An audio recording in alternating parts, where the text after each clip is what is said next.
राम राम हरे हरे, हरे कृष्ण कृष्ण कृष्ण हरे हरे, हरे राम राम राम हरे हरे, हरे कृष्ण कृष्ण कृष्ण हरे हरे। कुंडलीक वरदे हरि विठ्ठल श्री गुरु ज्ञानदेव तुकाराम पंढरीनाथ भगवान की जय। माऊली ज्ञानेश्वर महाराज की जय। जगद्गुरु तुकाराम महाराज की जय। ब्रह्मनिष्ठ गुरुवर्य रंगनाथ महाराज की जय। श्री विनायकं गुरुनौमि साखरे नाम विश्रुतम् येषां चरण सान्निध्यात् जीवा मुक्ता भवन्ति। साखरे वंशविख्यातं ज्ञानदान परायणं विनायकं गुरुवन्दे भवबन्धविमुक्तये। श्रीरङ्गनाथं गुरुराजवर्यं मुमुक्षूणां ज्ञानदानेकदक्षं प्रभावती क्षेत्रनिवासिनं नमामि वेदान्तविदामोष्टं। कुण्डलीकवरदे हरि विठ्ठल श्री गुरु ज्ञानदेव तुकाराम पंढरीनाथ भगवान की जय। माऊली ज्ञानेश्वर महाराज की जय। जो आनंद सत्य प्रकाश विभो आणि आधार नाम रूपास, बुद्धी न जाणे आणि जाणे त्यास, तो अपार शुद्ध परमात्मा निश्चयासे। माझे अपार स्वरूप समुद्रावरती, जणू तरंग ब्रह्मा विष्णू महेश गणपती, सूर्य चंद्र वरुण दैती, देवी कुबेरही तैसेची। जो सर्वज्ञानी दयागण, मुनी हृदय ज्याचे करीती ध्यान, त्याचे बुद्धी उपाधी करुण मिथ्या भान मजची माझी होत तसे। ज्याच्या अज्ञाने भासे जगत, जसा दोरीवरी सर्प दिसत, परी दोई ठाईना सर्प जगत। ते स्वतंत्र आणि स्वयं ब्रह्म मीची असे। पुण्य पुरुषी सदैव निष्काम, बोध प्राप्ती कारणे भजावाराम। तो मीची आहे आत्माप्तकाम, हरी नमन कवना करावे म्या। जयांचे केलिया स्मरण, सकल विद्येचे होय अधिकरण। तेची वंदू श्रीचरण श्री गुरूंचे, हे नमस्कार आता।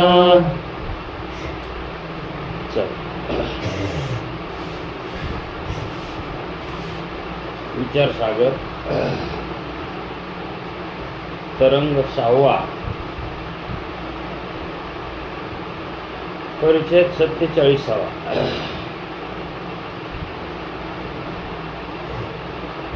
समसमुच्चयवाद्यांचे मत।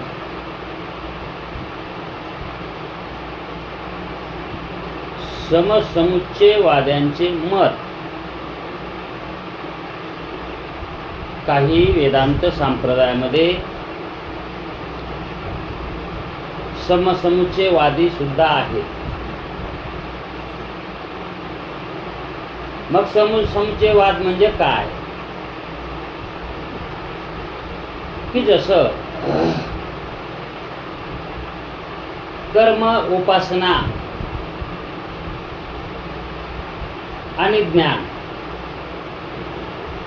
हे जसं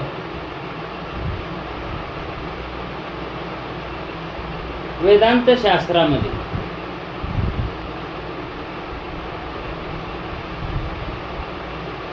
गणल्या जात नाही, केवळ मोक्षाला ज्ञानच कारण मानतात आणि कर्म आणि उपासना हे ज्ञानाचे साधन मानतात, म्हणजेच अंतःकरण शुद्धीचे साधन मानतात. कारण अंतःकरण शुद्धी हेच ज्ञानाला पूरक आहे, म्हणून ते ज्ञानाचं साधन होतं. आणि ज्ञान हे मोक्षाचं साधन आहे असे तुकडे करतात. पण समसमुच्चयवादामध्ये हे तिन्हीही मानतात. कर्म, उपासना आणि ज्ञान हे तिन्ही पण मोक्षाला कारण मानतात. मग मोक्षाला हे तिन्ही मानणे हे बरोबर आहे, म्हणजे युक्त आहे, योग्य आहे का केवळ ज्ञानच मानणे योग्य आहे?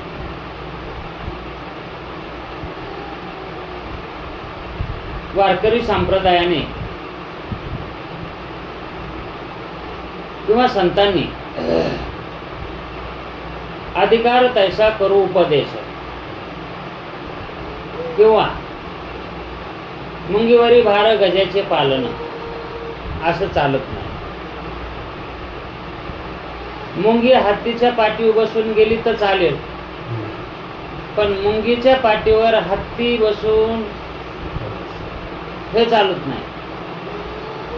मग अधिकार कमी असताना वेदांत सारखा विषय बुद्धीला झापेल असं शक्य नाही.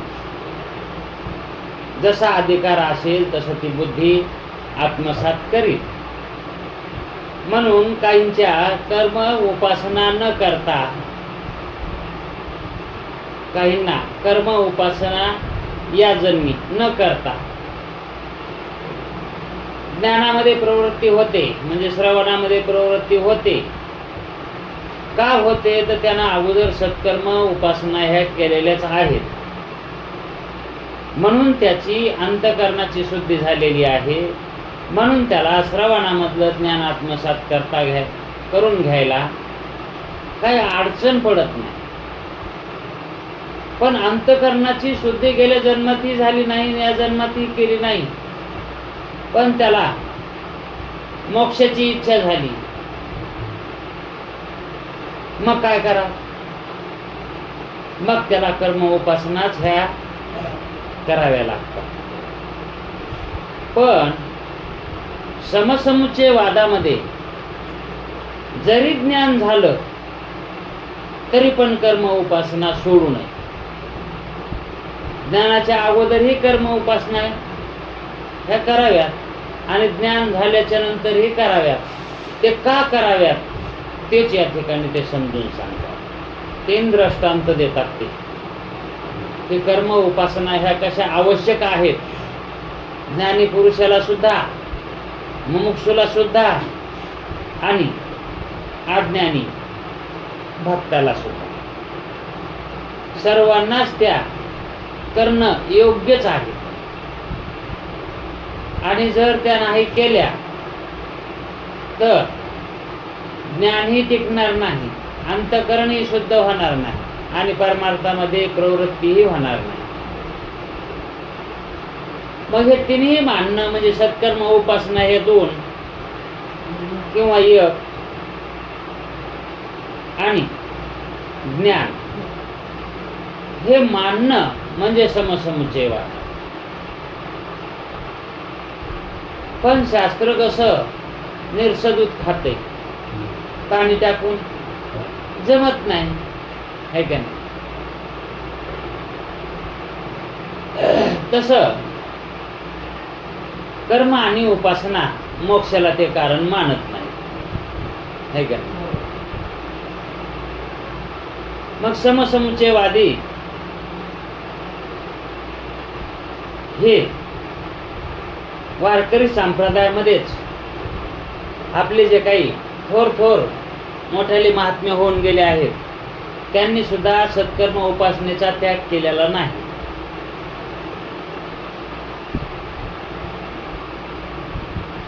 आता हे यांनी जसा त्याग केलेला नाही सत्कर्म उपासनेचा, तसं शास्त्र सुद्धा पुराणाचा त्याग सर्वथा करत नाही.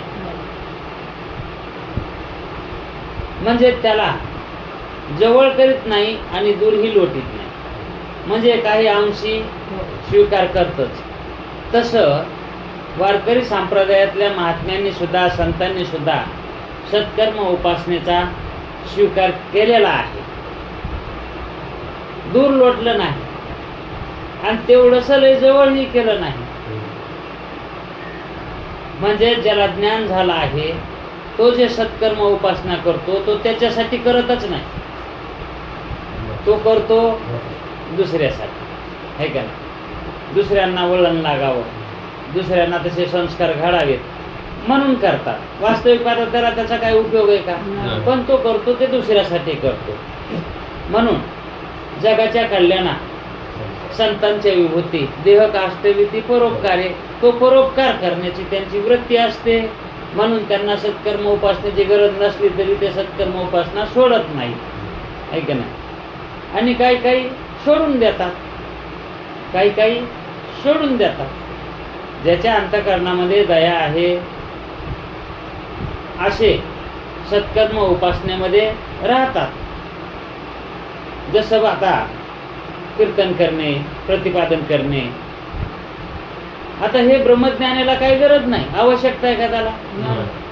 पण ईश्वराचं ऋण फेडण्यासाठी म्हणून तो ते कार्य करतो. ते कार्य ते त्याचं नसतं, ते ईश्वराचं असतं.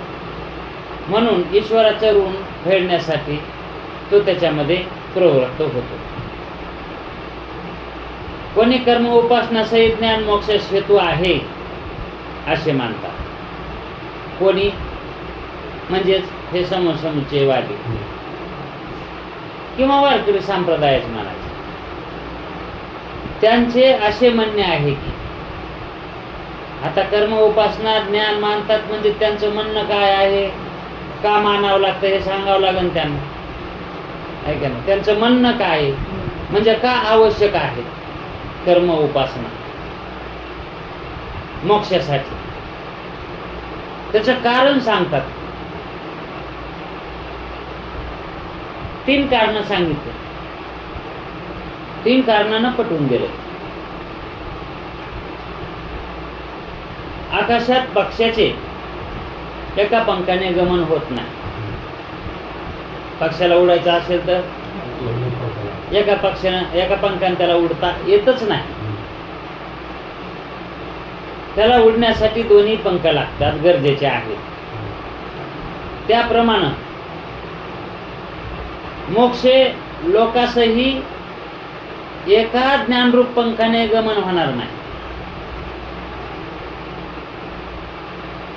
नुसत्या ज्ञानाने जाता येणार नाही,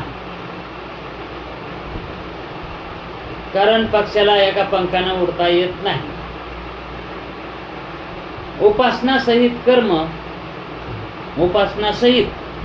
कर्म या दुसऱ्या पंखाची जरुरी लागते.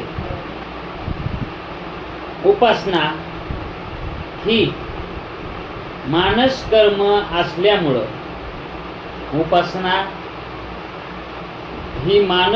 असल्यामुळं कर्म हा एक पंख आहे. कर्म हा एक पंख धरायचा. मग उपासना ही कर्मामध्येच मोडती आणि कर्म ही कर्मातच मोडत. म्हणून ते एकच पंख धरायचा, दोन्हीचा एकच पंख. आणि ज्ञान हे एक पंख आहे का? मग कर्म व उपासना असे 2 असं मानायचं नाही. कर्म आणि उपासना हे काल परवा सांगितलंच. म्हणून कर्म आणि उपासना हे एक पंख आणि ज्ञान हे एक पंख. या दोन्ही पंखानं मोक्ष मार्ग काटता येतो, मोक्षाला जाता येतं, मोक्षाचं गमन करता येतं. म्हणून दोन्ही आवश्यक आहे असं समसमुच्चयवाद्यांचं मत आहे. हे एक दृष्टांत झाला. आता योग्य वाटायला का नाही? दृष्टांत त्यांचा योग्य वाटायला, कारण गाडीला 2 चाका असल्याशिवाय गाडी चालतच नाही, हे का नाही? आणि संसारामध्ये दोघंही एका विचाराचे असल्याशिवाय संसार होत नाही, तसं दोन लागतातच, है का नाही. आणि व्यवहार घडायचा म्हणल्यावर भेद स्वीकारल्याशिवाय व्यवहार घडतही नाही. आणि भेद म्हणलं की एक मानाय जमत नाही, दोन मानावे लागतात. तसं ज्ञान आणि कर्म हे दोन साधन मोक्ष मार्गाला हेतू आहेत असं मानायला काही हरकत नाही, असं कोणाचं मत आहे. हां, समसमुच्चयवाद्यांचे मत आहे. दुसरा एक दृष्टांत देऊन सांगता. दुसरा दृष्टांत असा की रामेश्वर सेतू दर्शनाने, रामेश्वर सेतू दर्शनाने, रामेश्वर सेतू म्हणजे काय? हा, जिथं श्रीलंकेमध्ये लंकामध्ये जाण्यासाठी रामाने सेतू वानराकडून बांधला, नाही का? तो सेतू रामेश्वरामध्ये, रामेश्वर या क्षेत्रापाशी, आणि त्या क्षेत्रापाशी बांधलेला जो सेतू आहे त्या सेतूचं दर्शन झालं की पुण्याची उत्पत्ती होते. जसं कळस पाहिला की गर्वाचा हरण होतं, गर्व नाहीसा होतो असं मानल्या जाते. तसं रामेश्वर इथल्या सेतूचं दर्शन झालं की पुण्याची उत्पत्ती होते. पण त्या सेतू दर्शन करण्यासाठी श्रद्धा असावी लागते आणि तिथपर्यंत चालत जावं लागतं. आणि तिथं गेल्याच्या नंतर ज्ञान होईल.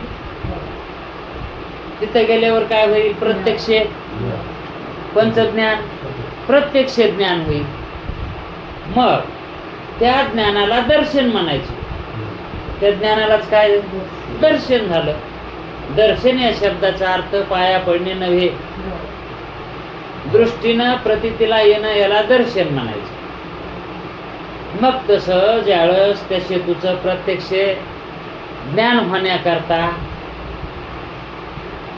श्रद्धा आणि गमनादी क्रिया ह्या कराव्याच लागतील का नाही? गमनादी क्रिया वाचून सेतू दर्शन होईल का? हा, मग चालत जावंच लागेल ना तिथपर्यंत, आणि श्रद्धाही ठेवावं लागेल, आहे का नाही? आणि जर समजा एखादा बगर श्रद्धावान, त्याच्या ठिकाणी श्रद्धा नाही, आणि एखाद्या मोठ्या भारीच्या गाडीमध्ये जाऊन सेतूचं दर्शन त्याने घेतलं, त्याला पुण्य होईल का? म्हणून तर म्हणतात पायी वारी घडो, आहे का नाही? ते पुण्य लागते म्हणतात ना. आणि मोटर गाडीची वारी झाली की म्हणतात ना यायला काय पुण्य नाही. मग तिथं दर्शनाचं काय होईल ते होईल, उली तिली. पण जे पायानं जातात त्यांच्या इतकं त्याला नाही, त्याच्यात विभागणी करतात. म्हणजे तिथं त्या पुण्याच्या उत्पत्तीला केवळ दर्शन उपयोगाचं आहे का?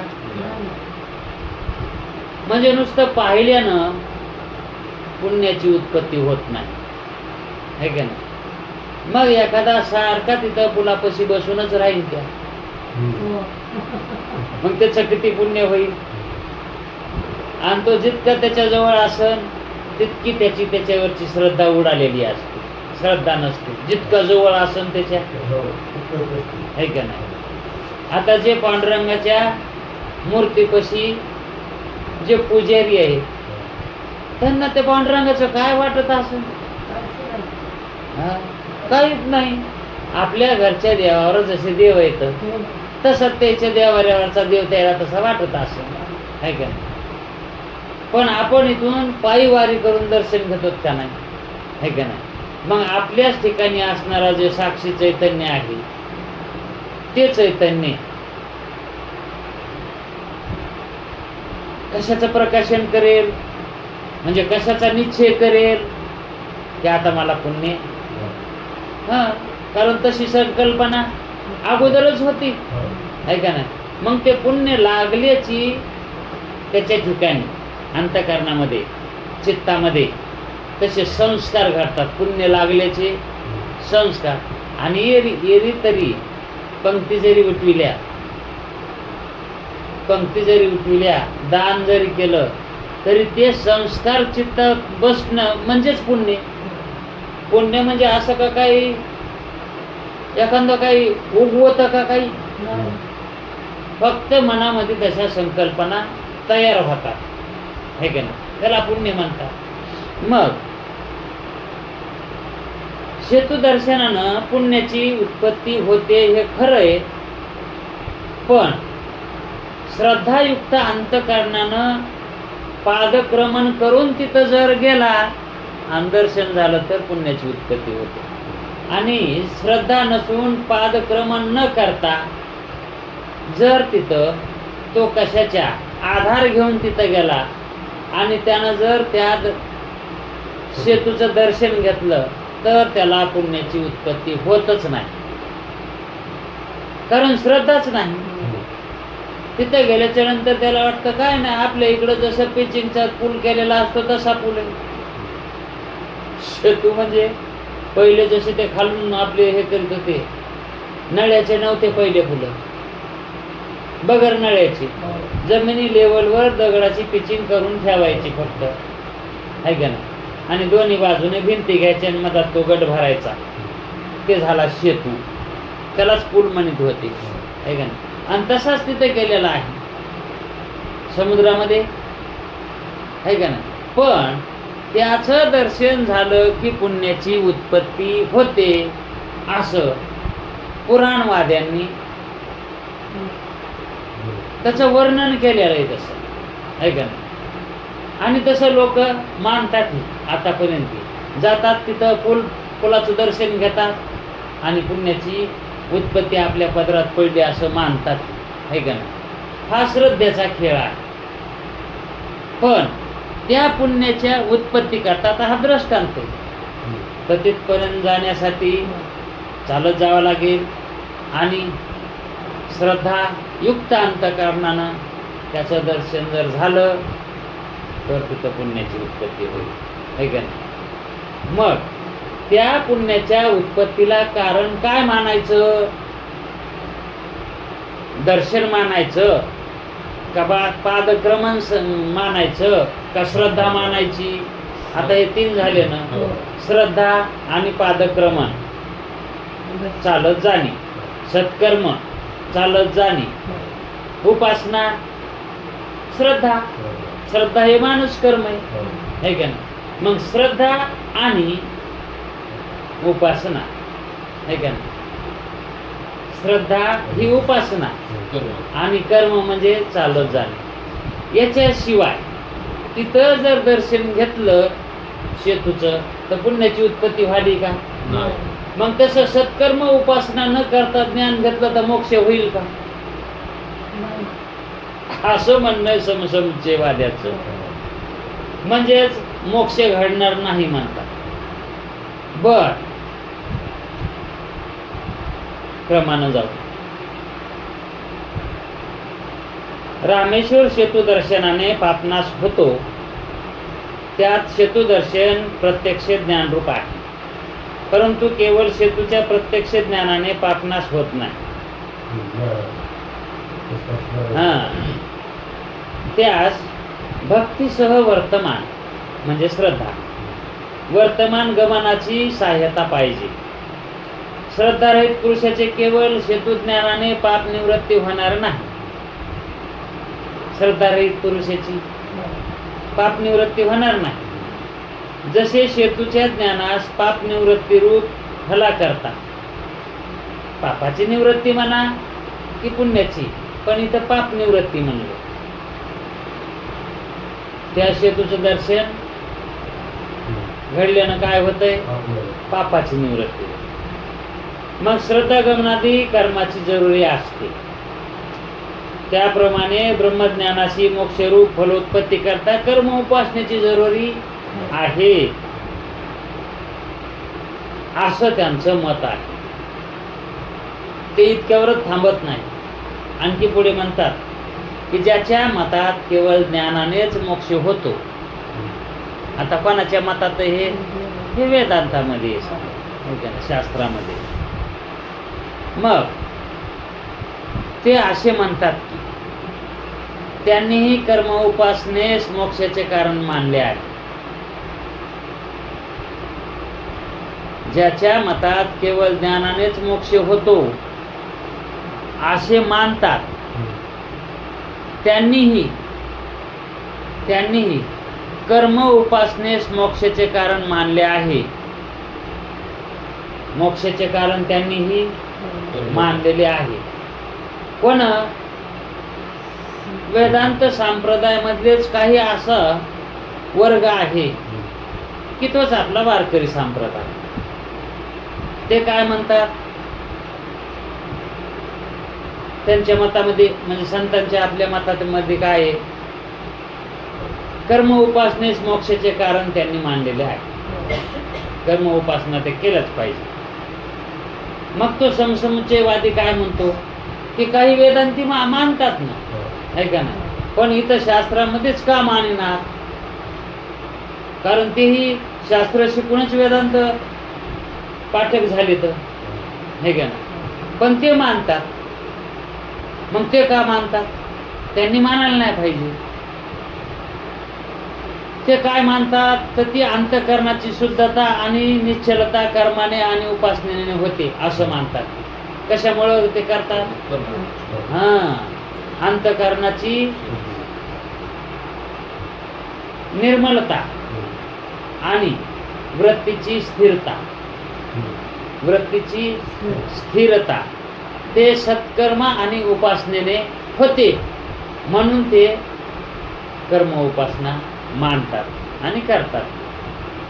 म्हणून ते कर्म उपासना ज्ञानाचा हेतू आहेत. म्हणून कर्म उपासना हे कशाचा हेतू आहे, कारण ते केल्याशिवाय ज्ञान होतच नाही. मग जशी कर्म उपासना ज्ञाना हेतू आहे,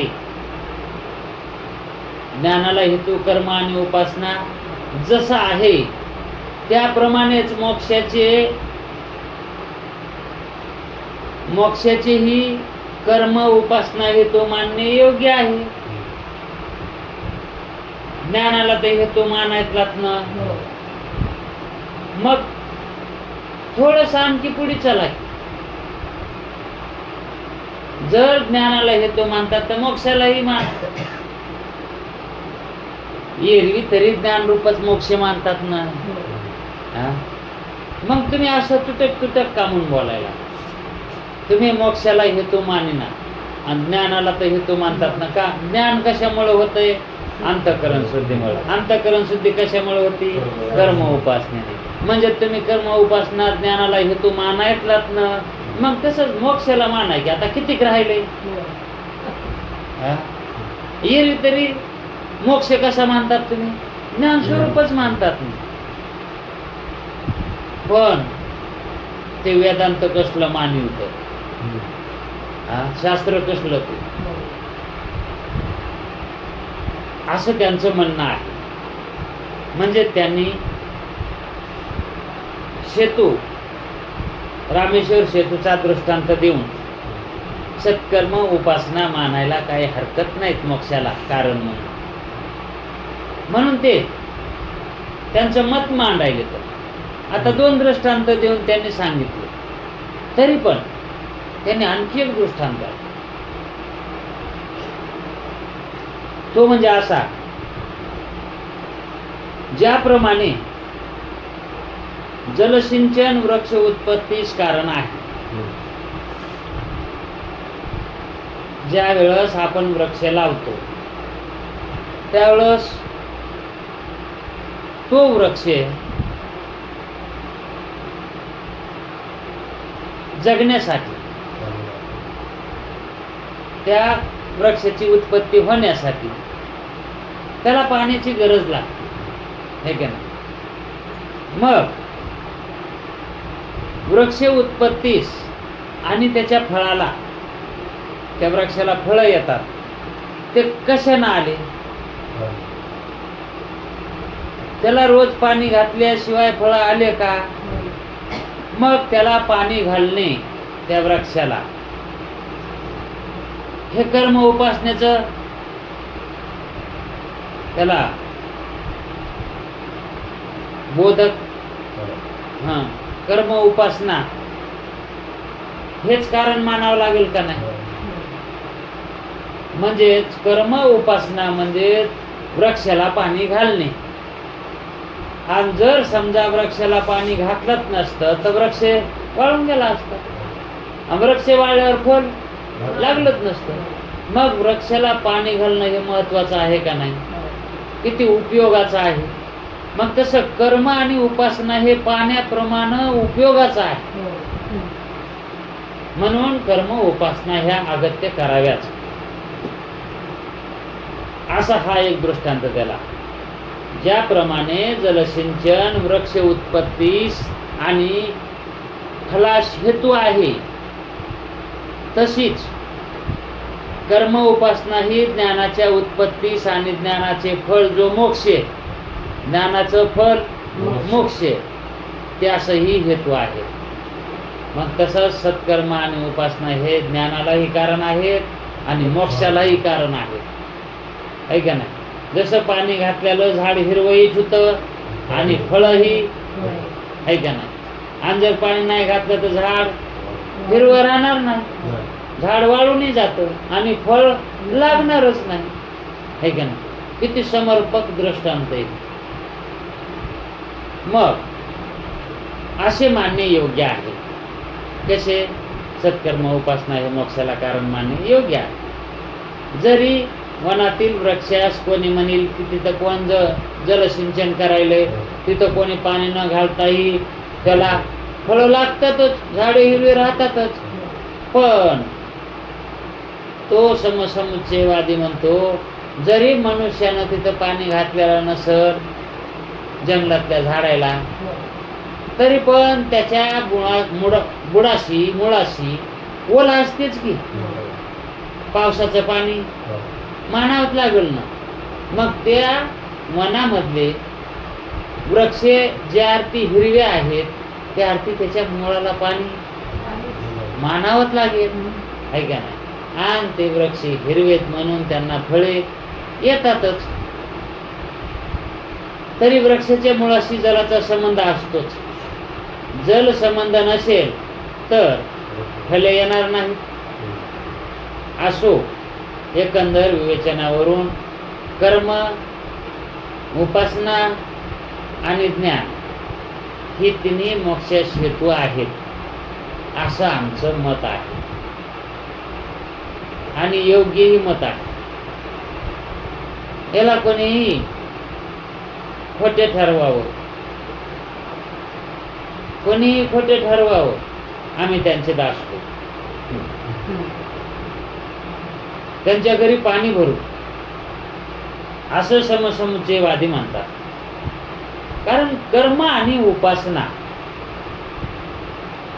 या दृष्टांतावरून असाव्यात लागणार आहे, कराव्यात लागणार आहे, मानाव्यात लागणार आहे का नाही? केवळ ज्ञानच मोक्षाला कारण मानायला जमतं का? पेरणी केली नाही काय नाही, निघाली गटी घेऊन पोत्याची, असं जमतं का? अगोदर कर्माने पेरणी करावीच लागते, आहे का नाही? कर्माने पेरणी करावीच लागते आणि श्रद्धेने त्याची इच्छा फलाची करावीच लागते, आहे का नाही? नंतर त्याला फल येतील. पण पेरणी न करता फलाची इच्छा करणं हे योग्य नाही. मोक्षाची इच्छा सत्कर्म आणि उपासने वाचून करणं हे योग्य नाही.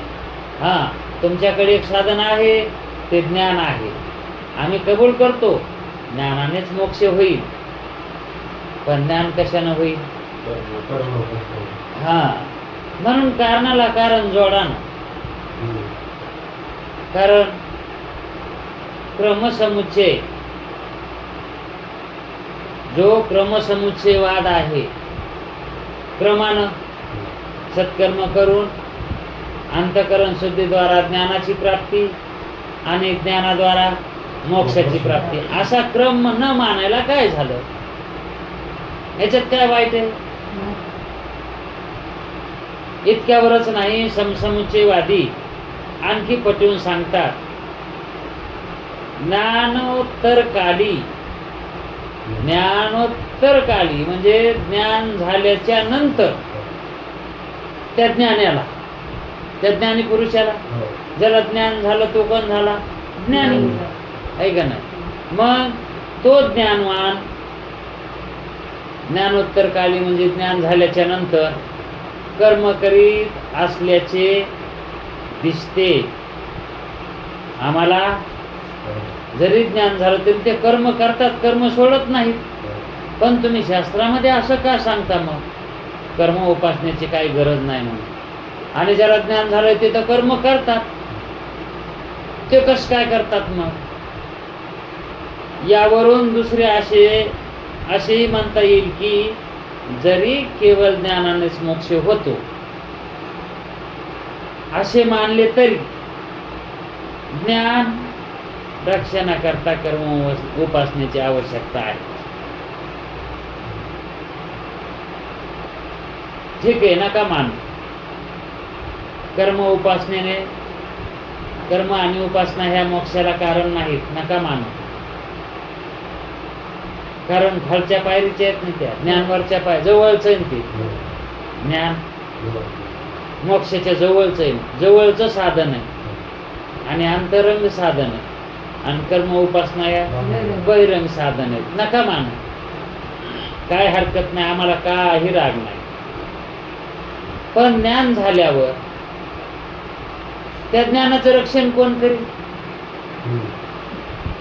त्या ज्ञानाचं रक्षण करण्यासाठी कर्म उपासना तर कराव्या लागतील का नाही? मग ज्ञानाचं रक्षण म्हणून तरी ते मोक्षाला कारण माना ना. कारण जर ज्ञान झाल्याच्या नंतर कर्म आणि उपासना ह्या त्यागल्या नाही केल्या तर मग त्या ठिकाणी पाप कर्म होणार, पुण्यवान कर्म होणार. कर्म का बंद पडणार आहेत का? शरीर म्हणलं की कर्म आलेच की नाही. मग पाप पुण्याची उत्पत्ती होणारच. मग पाप पुण्याची उत्पत्ती झाली की अंतःकरण मलिन होणारच ना, मग आवरण वाढणारच. आणि मग पुन्हा आणखी सत्कर्म उपासना पुन्हा अजून करायच्या का? हा, म्हणजे तो मोक्ष हातातून गेल्यावर पुन्हा अजून तेच करीत बसायचं का? कारण मोक्ष राहील का पुन्हा? ज्ञान होऊन जर सत्कर्म उपासना त्यागल्या तर अंतःकरण मलिन होणार, है का नाही? म्हणजे अंतःकरणात दोष येणार, है का नाही? आणि मग अंतःकरणात दोष झाले की आवरण होणार. मग आवरण झालं की मोक्ष राहील का?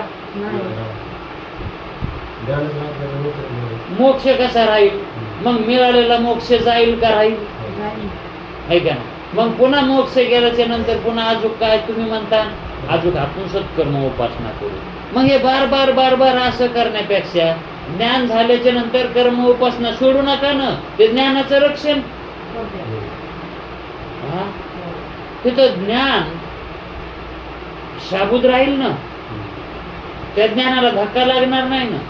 अंतःकरण सदाच निर्मळ असल्यावर तिथं मळदोष उत्पन्न होणार नाही. आणि ते उत्पन्न नाही झाले की ज्ञान टिकून राहील, है का ना? त्या आरसा सारखा साफ करीत राहिल्यावर आरसा गदर कशाला होईल? सारखाच हात त्याच्यावर म्हणल्यावर. समजा मड्याच्या मागे आपण वारा घालीत निघालो तर त्याच्या तोंडा माशी कशी बसल? मग ते म्हणते जाळूस तर तुम्ही त्याला अग्नी डाग देईपर्यंत वारं घालीत राहा, म्हणजे तोंडा माशी बसणार नाही. म्हणून सत्कर्म उपासना ह्या मोक्ष कालापर्यंत सुद्धा, मोक्ष झाला तरी पण सोडूच नका देहपातानंतर. जोपर्यंत देहपात होत नाही तोपर्यंत सत्कर्म उपासना करीतच राहिलं पाहिजे, असं समसमुच्चयवाद्यांचं मत आहे. जरी केवळ ज्ञानानेच मोक्ष होतो असे मानले तरी ज्ञान रक्षणाकरता कर्म उपासनेची आवश्यकता आहे. म्हणजे प्रथम ज्ञान उत्पत्ती करता आणि पश्चात ज्ञान रक्षणाकरता. आमचं म्हणणं काय, ज्ञानाच्या उत्पत्तीसाठीही कर्म उपासना लागायच्या आणि ज्ञानाच्या रक्षणासाठीही कर्म उपासना लागायच्या. मग त्याचा त्याग का करायला? त्याचा स्वीकार करा ना, अंगीकार करा ना त्याचा. म्हणून ते अवश्य केलेच पाहिजे. म्हणजेच पूर्व आणि पश्चात दोन्ही कालामध्ये कर्म उपासनेची गरज आहे असं समुच्चयवादी म्हणतात. ज्ञानोत्तर काली ज्ञानवान म्हणजे ज्ञान झाल्यावर कर्म उपासनेचा त्याग करी. जर तो कर्म उपासनेचा त्याग करी तर जलसिंचना वाचून वृक्षाचा नाश होतो, हे सर्वांना मान्य करावंच लागेल, है का? त्याप्रमाणे उत्पन्न झालेले ज्ञान नष्ट होईल, हेही मान्य करावंच लागेल. शुद्ध अंतःकरणात ज्ञान होते, हे उभय पक्षास निर्विवाद आहे. उभय पक्षास म्हणजेच या वेदांत शास्त्राला हे मान्य आहे. काय? शुद्ध अंतःकरणात ज्ञान होते, त्यांनीच सांगितलंय ना. ज्ञान होण्यासाठी अंतःकरण शुद्ध लागतं, हे तेच म्हणलेत ना. मग हे शास्त्राला मान्य आहेच ना, अंतःकरण शुद्ध लागतं ज्ञानाला म्हणून. उभय पक्षाला म्हणजे शास्त्राला हे मान्य आहे, म्हणजे निर्विवाद आहे, त्याच्यात काही वाद नाही त्यांचा. म्हणून ज्ञानोत्तर काली ज्ञानवान कर्म न करील तर त्यास पाप होईल, त्याला काय पाप लागेल. आणि उपासना न करील तर अंतःकरण पुन्हा चंचल होईल, वृत्ती स्थिर राहणार नाही. मग त्या मलिन आणि चंचल अंतःकरणात ज्ञान राहणार नाही. जसा सुकलेल्या भूमीत उत्पन्न झालेला वृक्ष राहत नाही, सुकलेल्या म्हणजे पाणी नसलेल्या जमिनीमध्ये वृक्ष हिरवा राहत नाही आणि त्याला फळेही येत नाही. किंवा संस्काराने शुद्ध केलेल्या ठिकाणी, संस्काराने शुद्ध केलेल्या ठिकाणी वेदपाठी ब्रह्मचारी राहतात. वेदपाठी ब्रह्मचारी म्हणजेच ब्रह्मज्ञान घेणारे मुलं. जे ते आता ब्रह्मज्ञान कुठे घेतात? जिथं शुद्ध जागा असेल तिथंच ते वेद पठण करतात. आणि जर ती जागा अशुद्ध असेल तर तिथून ते निघून जातात, है का नाही? आम्ही हे प्रत्यक्ष पाहिले. कुठं? महाबळेश्वरला. असे मोठमोठाले आश्रम आहेत तिथं, 2 आहेत. एक तिथं त्या याचं महादेवाचं एक मंदिर आहे आणि इकडून कशाचं किंवा पण दगडी बांधकाम आहे, दगडी बांधकाम. आणि तिथं असं इतकं वाटतंय की इथंच पाठ घेत जावं आणि इथंच ऐकत जायचं, म्हणजे इतकं वातावरण तिथं चांगलं. आणि पहिलं तिथं तेच होतं. पहिल्या काळात तिथं वेद अध्ययनच होतं. पण आताच्या काळात काय झालं, ह्या पिढीनं काय केलं, ते पर्यटन केलं.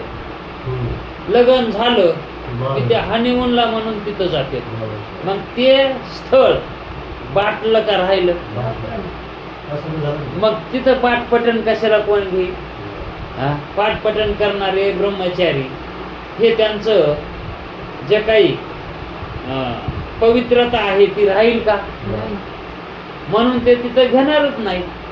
मग हे म्हणतात की तशा ठिकाणी जसं पाठपठण करणारे विद्यार्थी राहणार नाही, तसं जिथं सत्कर्म आणि उपासना होत नाहीत ज्या अंतःकरणानं, त्या अंतःकरणामध्ये ज्ञानही होणार नाही, हे का नाही. आणि आता हा दृष्टांत चौथा झाला त्याचा का, म्हणजे 4 दृष्टांत दिलेत त्याने.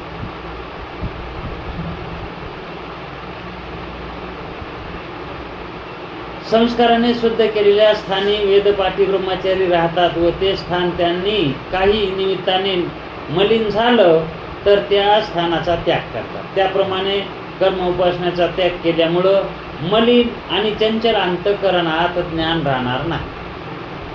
मलिन आणि चंचल अंतःकरणात ज्ञान राहणार नाही. आणि ज्ञान न राहिलं, ज्ञान न टिकणं म्हणजेच मोक्ष प्राप्ती राहणार, सिद्ध होणार नाही. म्हणून कर्म उपासना ज्ञान रक्षणास तरी अवश्य हेतू आहे, नका उत्पत्तीसाठी मानू. मोक्षाच्या उत्पत्तीसाठी नका मानू सत्कर्म उपासना, पण ज्ञानाच्या रक्षणासाठी तरी ज्ञान झाल्यावर अशा रीतीने कर्म उपासना आणि ज्ञान हे तिन्ही पण मोक्षाचा हेतू आहे असा अंगीकार करावा आमच्या मताने, असं समसमुच्चयवादी म्हणतात. किंवा मोक्षास हेतू ज्ञान आहे आणि ज्ञान रक्षणाचा हेतू कर्म उपासना आहे. मोक्षाला कारण ज्ञान आहे, आम्ही कबूल करतो. हे श्रेय तुम्ही घ्या, हे श्रेय मोक्षाला कारण ज्ञान माना तुम्ही, पण ज्ञानाचं रक्षण करण्यासाठी कर्म उपासना इतकं तरी माना ना, असा अंगीकार करावा. कोणताही प्रकार पत्करला, कोणताही पहिला तरी पत्करा, नाही तर दुसरा तरी पत्करा. एकतर ज्ञान उत्पत्तीला कारण तरी माना, नाही तर ज्ञानाच्या रक्षणाला तरी माना. कोणतं तरी एक माना ना, आणि एकदमच सोडून द्यायचं म्हणल्यावर, कारण काही थोड्या अंशानं का व्हायना पण कारण आहेत का नाही सत्कर्म उपासना, मग त्याला काहीतरी तुम्ही फळ द्या ना. त्याला निष्फळ का म्हणून तसं करायला लागला. जर एखादा मनुष्य शिडीवरून वरच्या मजल्यावर गेला, त्या शिडीला काहीतरी धन्यता तरी द्या ना. का त्या शिडीला वरी गेलं की लाथ हाणाची, खाली पाडून टाकायची, आणि मग कोणा कशाने खाली उतरणार आहेत. नाही म्हणले आम्हाला उतरायचंच नाही पुन्हा. अरे पण वरी गेला शिची त्याला धन्यवाद तरी दे ना, धन्यता तरी दे ना. हिच्यामुळेच आपण वर आलोत गडे. काम सर्व असं तुमचं काम दिसायलंय मला.